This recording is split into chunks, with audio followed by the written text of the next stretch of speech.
Rice మిల్లర్ల సమస్యలను వెంటనే పరిష్కరించాలని డిమాండ్ చేశారు BC political JAC state chairman doctor Yugandhar Goud. CMR అప్పగించిన రాష్ట్రంలో దాదాపు 400 మందికి, వనపర్తి జిల్లాలో 36 మంది రైస్ మిల్లర్లకు ధాన్యం కేటాయించడం లేదన్నారు. మిల్లర్లను సివిల్ సప్లై అధికారులు తీవ్ర ఇబ్బందులకు పెడుతున్నారని ఆరోపించారు నేతలు.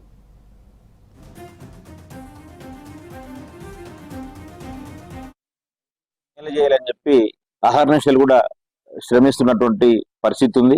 రైతులకు మేలు చేయాలనుకుంటున్న ప్రభుత్వం రైస్ మిల్లర్ల సమస్యలు కూడా పట్టించుకోవాలని చెప్పి మేము విజ్ఞప్తి చేస్తా ఉన్నాం.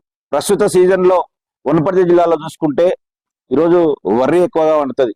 మిగతా రాష్ట్రం అంతా కూడా అదే పరిస్థితి. ఈసారి వర్షాలు పుష్కలంగా ఉండడంతో వరి ధాన్యం ఎక్కువైంది. దాంట్లో సన్న రకం బోనస్లు ఇస్తున్నందుకు సన్న రకాలు కూడా ఎక్కువ పండిస్తున్నటువంటి పరిస్థితి ఉంది రైతులు.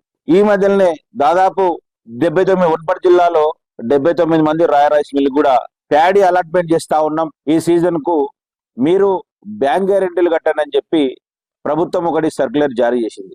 దానికి అనుగుణంగా మరి బ్యాంక్ గ్యారెంటీలు కట్టిన తర్వాత మళ్ళీ 39 మందికి మేము మీకు ధాన్యం కేటాయించట్లేదు, మిమ్మల్ని డిఫాల్టర్ కింద లెక్కేస్తున్నాం అని చెప్తుండ్రు. మళ్ళీ ఎట్లా డిఫాల్టర్ అయింది వీళ్ళు అనేది చూస్తే 2022-23 వరకు వాళ్ళకి ఇచ్చిన ధాన్యం కంప్లీట్ కట్టిరు 100% ధాన్యం కట్టిన వాళ్ళు డిఫాల్టర్ కింద రావాలి. కట్టినాక కూడా డిఫాల్ట్ ఎందుకంటే అప్పుడు లేటుగా పెట్టిండ్రు అని చెప్పి 25% పెనాల్టీ, 12% ఇంట్రెస్ట్ ఇవ్వాలంట.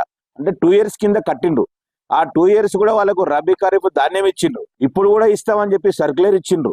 బ్యాంక్ గ్యారెంటీ కట్టమని చెప్పిండ్రు. అయినప్పటికీ మళ్ళీ కూడా వాళ్ళకి ఏంటంటే అప్పుడు మీరు ఆ లేట్ కట్టినందుకు దానికి పెనాల్టీ ఇంట్రెస్ట్, ఆ లేటుకు బాధ్యులు ఎవరు? ఎప్పుడు వీళ్ళకు ఉన్నదానికంటే అధికంగా ప్రెషర్ పెట్టి ఇచ్చి మీకు గోదాములు లేక నిల్వ చేసుకోనికే 6 నెలలు లేటుగా పెట్టించుకున్నది ప్రభుత్వం కాదని అడుగుతా ఉన్నా.